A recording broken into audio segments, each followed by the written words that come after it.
Hey, what's up guys? Danny from Danny Mac's Kitchen. Great to see you as always. So listen, you guys remember when you were a kid and you were playing in the backyard and you were in the park and you heard that glorious sound off in the distance? And your eyes got really, really wide and you're like, Mom, I need money! Next thing you know, you're hauling down the block, you're chasing after the ice cream truck and you know he sees you. He's not stopping, so you keep going, keep going. Next thing you know, you get chased by the neighborhood dogs. So now you're really picking up the pace. You see the guy turn the corner, he finally stops. And you can get your ice cream. Well, I definitely remember doing that as a kid, and I would always get Italian ice, especially on the hottest of days because it was always super refreshing. Well, I have a great recipe for you guys to make fresh, homemade lemon Italian ice, also known as Granita, from scratch. But just a quick disclaimer about this recipe, it does take a long time to do. So, if you know you're gonna be entertaining and serving it later on in the evening, or if you know it's just gonna be a scorcher of a day, please start this recipe early on. The ingredients are few, and this is super easy to do. So come with me, I'm gonna show you how to do it.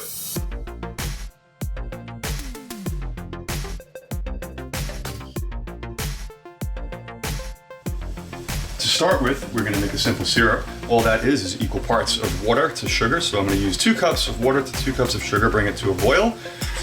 And with a whisk, add the sugar. We're going to just dissolve this.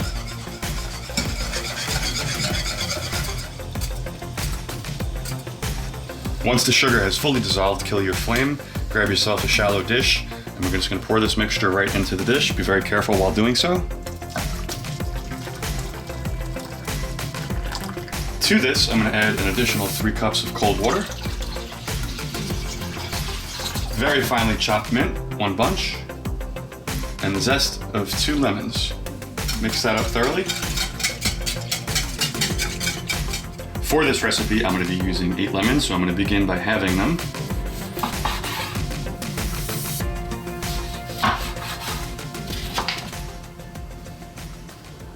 So to juice these lemons, I picked up this really awesome tool. It's just a juicer that does lemons and limes. You can pick this up at like a Bed Bath & Beyond or any store comparable to that. It's really just gonna make your life so much easier. Just to show you how easy this really is, and make your life that much easier, just place the lemon in, cut side down, and squeeze.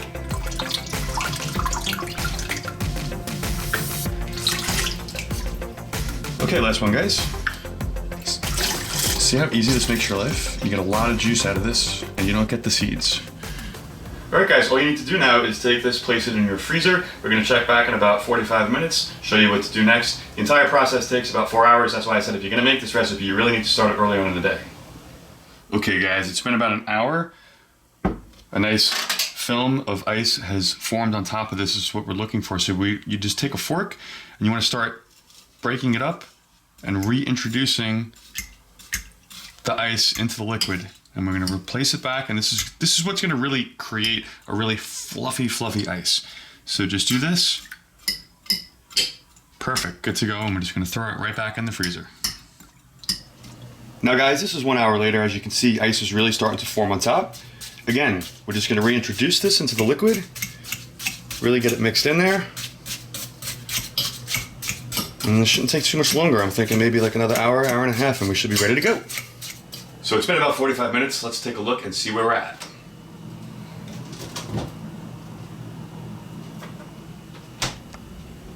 So again, we're just going to repeat this process. We're getting really close. Yeah, this is how you want it to look. It's getting really nice and flaky. Get those edges in there. It's all downhill from here. I'm thinking another 40-45 minutes and we should be ready to rock and roll. Now after a final 45 minutes in the freezer, we're going to give this one final fluff. Just to get it mixed in. Look at these beautiful ice crystals. So light, this is what really makes the dessert, and we're going to plate this up right now. Grab a spoon, and just start placing it right in the bowl. This makes such a great dessert. So refreshing. You can actually smell the lemon and the mint combined. It's glorious. And we're just going to garnish this with a little additional fresh mint. Absolutely beautiful and spectacular. Enjoy, guys. So guys, before I let you go, I just want to let you know that this recipe works fabulously with freshly squeezed lime juice, freshly squeezed grapefruit juice, fresh pomegranate juice, or even take some ripe bananas, puree them with some water, and make the recipe that way. All are going to produce spectacular results. I also have some really great suggestions for you with this recipe to like really amp it up. A lot of times what I like to do is to create like a more adult-friendly type of a dessert. I like to take a fruit-based liqueur such as Chambord, which is raspberry, Grand Marnier, which is orange, or limoncello, which is a fine Italian lemon liqueur, and I like to just drizzle it right on top. It is absolutely spectacular. Another suggestion is I like to take a big heaping scoop of vanilla yogurt and place that right on top as well. And sometimes, you know what, I'll even eat it for breakfast and start my day off right. Also, even something just as simple as taking fresh berries, whatever you can get your hands on, strawberries, blackberries, raspberries, blueberries, just sprinkle them on top, mix them in, and enjoy it that way. Guys, I really hope you enjoyed this recipe. I really hope it provides some greatly needed relief, especially with the hot summer months upon us. If you did like this recipe, please share with your friends and family on social media. And if you already haven't, please subscribe to the channel. I can't imagine why you wouldn't, for more great, fantastic recipes. Guys, it was great spending time with you. Till next time, Danny from Danny Mac's Kitchen.